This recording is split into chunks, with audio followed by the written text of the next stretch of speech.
ఈసారి ఏపీలో జగన్ అధికారంలోకి వస్తాడని వైసీపీ గట్టిగా చెప్తుంది. దీనిపైన మీ అభిప్రాయం? పావలాలు 10 రూపాయల పథకాలు పెట్టి వచ్చేసేస్తావా నువ్వు? పావలాలు 10 రూపాయలు పథకాలు ఇచ్చి ఆడవాళ్ళని మభ్య పెట్టి వచ్చేసేస్తావా నువ్వు?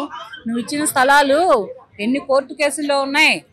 నువ్వు ప్రజలకి ప్రతి ఒక్కరికి స్థలాలు ఇచ్చావు కదా. ఆ స్థలాలు నువ్వు ఇచ్చావు, బాగానే ఉంది. రిజిస్ట్రేషన్తో సహా చేసి ఇచ్చావు, బాగానే ఉంది. కానీ ఆ స్థలాలు ఎన్ని కోర్టు కేసుల్లో ఉన్నాయి. ఈసారి కనుక 2024లో కనుక నువ్వు వచ్చినట్లయితే ఆంధ్రప్రదేశ్ రాష్ట్రాన్ని వేరే దేశానికి తెగనమ్మేవాడు కదా. తెగ నమ్మడానికే కదా నువ్వు వస్తా చేస్తానంటున్నావు.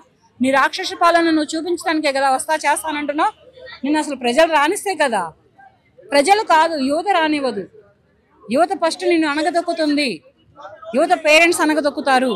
ఇది ఆచితూచి మాట్లాడాయా జగన్? ఈసారి వస్తే పోలీసులు గుడ్డలు తీసుకొడతాం, పవన్ కళ్యాణ్ అట్లా కొడతాం, చంద్రబాబు నాయుడు గారిని ఇట్లా కొడతాం అని నువ్వు సవాలు ఇస్తే సరికాదు.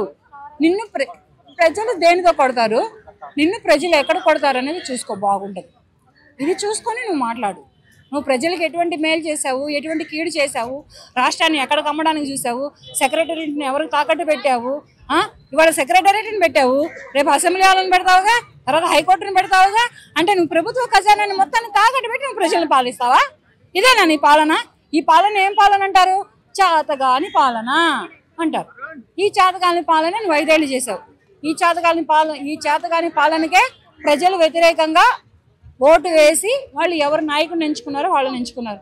వాళ్ళు చేస్తున్నారు కదా, నువ్వు చూస్తూ పో, జరగద్ది. నువ్వు ఎక్కడైనా పుల్లబెట్టి గెలికావు అనుకో, నిన్ను కూడా లోపలేస్తారు.